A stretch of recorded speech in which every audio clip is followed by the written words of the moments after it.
Discord, it has kind of a connotation, let's be honest. We all know it. It's like where the freaks of the internet hang out, essentially. And if you're spending your time on Discord, you're wasting your time, which is like, it's really unfortunate that kind of reputation it's gathered, justifiably so in some cases, is extremely damaging and really um, it damaged me, but it also it's something to work around when trying to build like a community like I am. And I want to address just like a bunch of the kind of problematic parts of this and like assure you that I haven't lost my mind, around starting a Discord server. So at the end of last week, I was working extremely hard and on like a great routine, and then I got like really sick out of the blue, and I slept for like 11 hours, and I was not burnt out, but a little bit like I don't know, questioning like, man, I'm spending like all my time moderating a Discord server, like what am I doing with my life, more or less. And but I talked to a mentor of mine who is like a 10x community builder. He has a much bigger community than mine, and he convinced me like that reputation is very surface level. Like businesses run on Discord, like real critical stuff goes down on Discord. Um, like you can have friends for life that you've met on Discord, and like you get good enough friends, you're sending each other shit in real life and attending each other's weddings and stuff. It's like I don't know, Discord socializing really puts a lot of people off.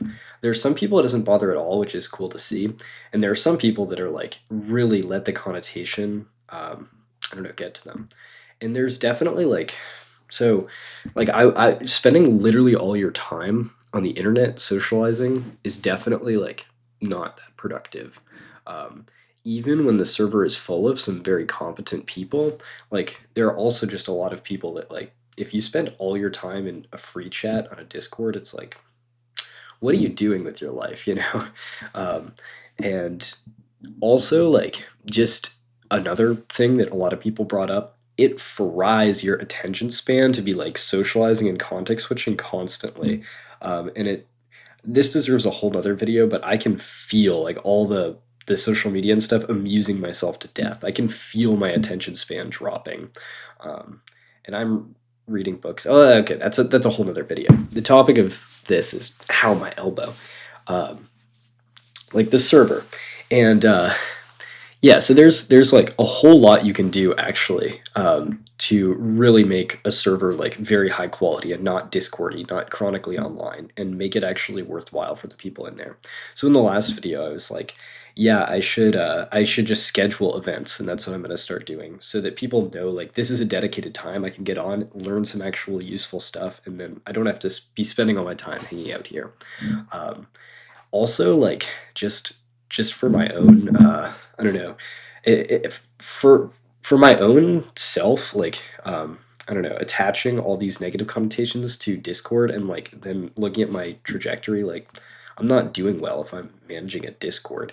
Is just like I'd imagine a lot of people that have sunk time into this might also somewhat feel like that sometimes. Um, and yeah, it's just like sometimes you need like an alternative outside perspective to be like, no, dude, like you can make a lot of money doing this. There's like many people in here that are incredibly talented that have up and coming like companies and multiple of them. Like eventually this is going to turn into like a crazy hiring pool. This is going to like, um, it's kind of extraordinary the concentration of like high quality people here, and the amount of projects that are going off. But that little devilish voice in your head never stops criticizing you.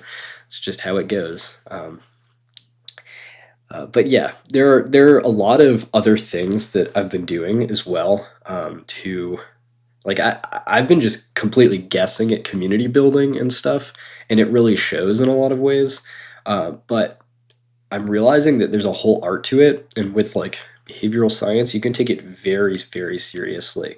Um, and now I have some like HR experts to kind of teach it to me a little bit. Like, there is quite a lot you can do, and one of the first things is like really getting to know my administrative structure, and building a strong, supportive staff who um, like really is tone setting and making sure that like People aren't spamming 6-7 or anything like that.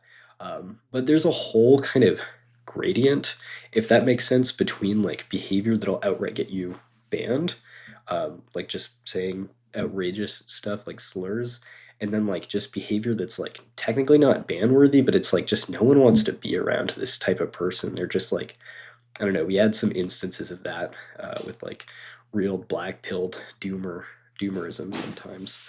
Um, and then there's other much more subtle things like people that are a little bit emotionally manipulative or draining, and um, yeah, it's like there's all kinds of types, and I can't like spend all my time managing that. Um, but what I can do is like build the skill set really well and start like mentoring and training like staff who can split the work between them and get very serious about like what's what are the different roles and their responsibilities in this organization. Um, and there's actually like quite a lot you can do there. But I have to kind of assemble the mafia, the role structure really well. And there's a lot of like feelings to hurt and watch out for when you're doing stuff like this and putting people in different positions of influence. It's like an absolute clusterfuck, to be honest, to keep track of like all these different people, all the different projects they're involved in, all their interests, all their social tendencies, all these like interforming relationships. Like inevitably at some point I'm gonna fuck something up and piss somebody off. Probably already have. Probably someone's already trying to kill me, but that's just like the price you pay, I guess.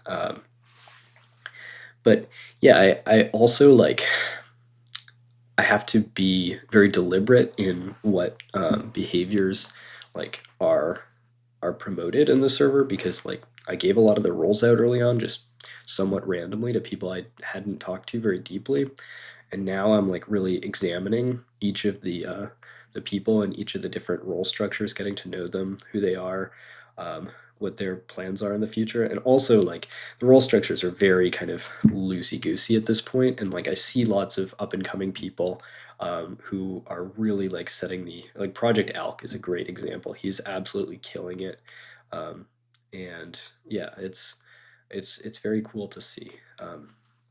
There's basically like a lot you can do and a lot of like negative connotation around Discord. That's the big thing. Hopefully that Discord notification wasn't in the video, but like it can kind of destroy your attention span, and it is kind of just like circle jerk time wasting unless the community is really curated to be good. And okay, so another problem I see with this is depth is somewhat lacking. Like talking in free chat isn't that good because it's like just the front porch of the internet. You'll get like random recommendations from random ass videos from all these random motherfuckers, and like you kind of get to know them eventually. But it's like, is that very useful? It's essentially like TikTok in the just random jumble of information there.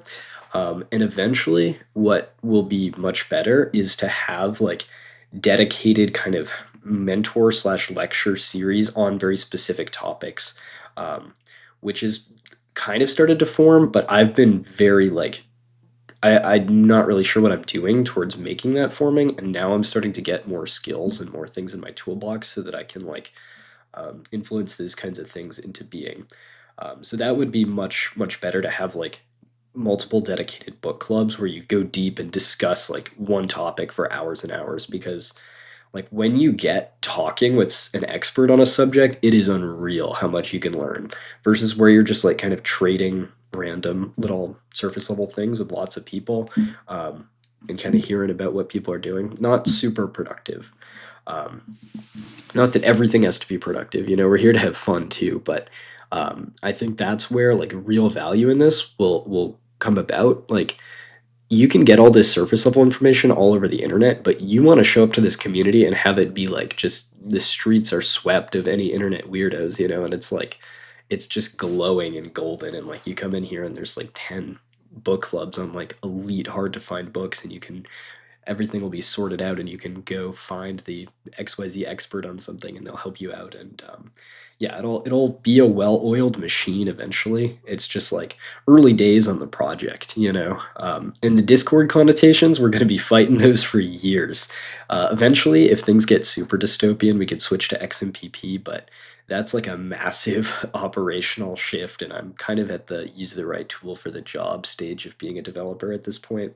Discord just works in a lot of ways, and yeah, so that's my 2 cents on that. I would love to hear your feedback on like Discord communities that actually helped you out and that actually got stuff done. I do think it is possible and it is happening. I'm seeing it in real time. It's just like uh, it's kind of weird. Discord is like it's just got all this weird connotation around it. You know, you got to talk to people in real life too. You got to have real life friends for sure. But yeah, you can meet like people that'll change the course of your entire life just on the internet, and um, it's worth. Oh, I have a hole in my elbow. Um, I don't know. It's worth keeping that in mind.